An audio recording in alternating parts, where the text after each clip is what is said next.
በስላሴ ስም ቁም። ምንድነው ከዛ በር የመጣው? ተሳሚት ነው ስሮጥ የመጣሁት። ተሳሚት አሁን ገና ደረስኩ። እንዴት ሮጠ መጣ? አስነሳኝ እያበረረ መጣኝ።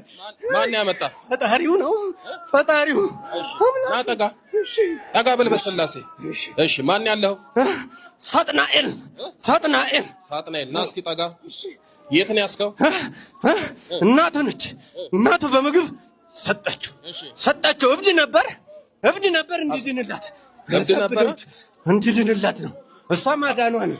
አይ ማዳኗ ነበር። ያኔ ሳጥናኤሉ ገባው በጠንቋይ ተሰበን የገባ በጠንቋይ። ስንት ዓመት አበደ ልጅ? 2 ዓመት እብድ ነው። 2 ዓመት እብድ ነበር። እዛ ቆሻሻ ግርማ ጋር ሄዳ ነው። ታዲያ ትሳደባለህ? ስራ አልወደውም። እንዴት ልትወዳቸው ትችላለህ? አልወደውም። ጠጋ ወደዚህ። እሺ 2 ዓመት አሳበደ። ምንድን ነበር ስታደርግ የነበረው? አሳበርኩት። ሌሊት ሁሉ እያዞርኩት ነበር። ከዚያ እናቱ ጃንልኝ ብላ ጠንቋይ መንዝ ሄዳ 500 ብር ከፍላ የዛሬ 15 ዓመት እኔ ተላከው። እኔ ገባሁ። እኔ ሳጥናኤል ላድነው። አይ ሳያው መጥፎ ልጅ ነው፣ መግደል ነው። ስትገባ አልተስማማም ልጁ? አይስማማም። ሳያውቅ ነው። በስውር ነው የሰጠችው በምግብ። ደብተራ ጋር አልሄድም ብሞት ይሻለኛል አለ። በነገራችን ላይ ጠንቋይ ቤት፣ ደፍተራ ቤት ለመፍትሄ የሚሄዱ ሰዎች እንኳን መፍትሄ ሊያገኙ ብሶባቸው ነው የሚመለሱት። አንዳንዱ የራሱን እድል ለማስጠየቅ ደፍተራ ቤት ሄድና አውደ ነገስት ያስገልጣል። አሁን እዚህ ውስጥ እኮ ትኖራላችሁ። አዋቂ ቤት ሄዳችሁ እድላችሁን የጠየቃችኋላችሁ። እናንተ ማለት የሄዳችሁ ቀን እንኳን እድላችሁን ልታውቁ ያለውንም የተወሰደባችሁ ሰዎች ናችሁ። ምን መሰላችሁ የሚያደርገው? አውደ ነገስቱን ይገልጣል፣ እድላችሁን ያያል፣ ለእናንተ ይሄ ነው ብሎ ይነግራችኋል።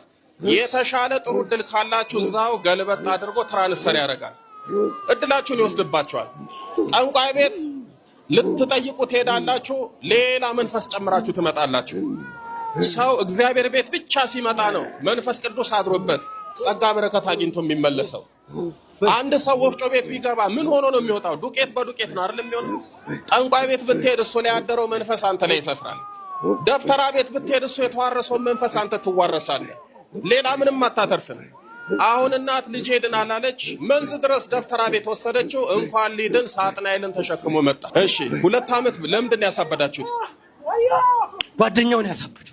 ጓደኛው የቅርብ ጓደኛው። ከዛን የተላከው ገባው። እነዚያ መተተኞቹን ለቀው ሄዱ። እኔ ብቻዬን ቁጭ አልኩ። ከዛም በኋላ ደብተራ ይሄን ሰውዬ ሳጥናኤል ምን አረከው? እስኪ እኔ ምንም አላረገው። ሌላ ደብተራ በላው ላይ ሌላ እልፍ ሟርተኛ በላው ላይ እንዲገሉት አደረገው። እኔ እንዳልወጣ ቁጭ ብዬ ውስጥ አንተ ቁጭ ብለህ ትስባለህ። ትስብ የእናቱም ዛር አለ። ሁለታችን አብረን ሆነን ዛሩ ማን ያለ? እስኪና የእናት ዛር ሄዷል። እሺ ዛርቃኔ ሄዶ አበረረችለት። እኔ ብቻ ቀረሁ። ሁሉም ለቀቁ። አሁን ሚስቱንም አባረን። በቀደምነት አባረርከው በዘበሰበን ሚስቱን አባራል ከቤት ሄዳለች። አንተን ያባረርከው? አሁን ደብተራ እየሳበው ክፉ ሰው ነው እያልኩ በክፉዎች ላይ እያደረኩ። ስንት ዓመት ነው አብሮ የኖሩት? 15 ዓመት ተዋጋው። 15 ዓመት ከሚስቱ ጋር ስንት ዓመት ኖረ? 4 ዓመት። የ4 ዓመት ሚስት አባረር ወልዶ ደብረ ሊባኖስ ወስዶ ክርስትና አስነሳ። የተክልየን አለው ልጁን ተቀጠልኩ። በስለት ነው የወለደው። እሺ ና ተንበርከክ። ጠጋ ተንበርከክ። በልጥራ በስላሴ ስም በኃያሉ በመድኃኔዓለም ስም በኪዳነ ምሕረት ስም በቅዱስ ሚካኤል ስም በቅዱስ ገብርኤል ስም በቅዱስ ሩፋኤል ስም በቅዱስ ኡራኤል ስም ሳጥናኤል ለቅቄያለሁ። በስላሴ ስም ወይኔ በስላሴ ስም ጀግና ነች እኮ። አይ ጀግንነት የለ እዚህ ጀግና ኪዳነ ምሕረት ነች። አዎ በስላሴ ስም ለዘላለም በሲኦል ታስሬያለሁ። ልሂድ በቃ ልሂድ እና ምን ልታረግ መጣ? ሳላስገድለው የለም በስላሴ ስም ለዘላለም በሲኦል ታስሬያለሁ። የዘጋሁትን እድሎቹን በኪዳነ ምሕረት ስም ከፍቻለሁ። በል 7 የጮና ጣ ተለበል 1 ቀጥል 2 ቀጥል 3 4 5 በላይ መጨረሻ ገንዝና ሄድ። ቅዱስ ሚካኤል በስላሴ ስም ሲኦል ያወርድ። መብራንን አመስግኑለት።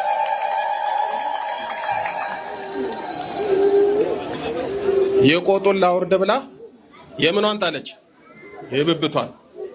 ልጄን አድናለሁ ብላ አሳበደች፣ ሌላ አስጨመረች። እና እስኪ እንደው እግዚአብሔር ይባርክህ መብራን። ደህና ነህ? ደህና ነኝ። እንዴት መጣ ዛሬ?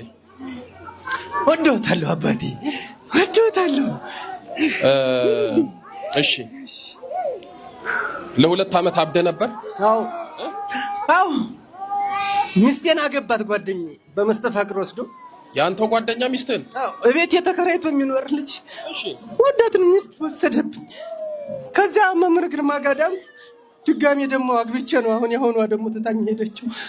ሁለተኛ አገባ፣ እሷም ሄደች? እሷ ሄደችው።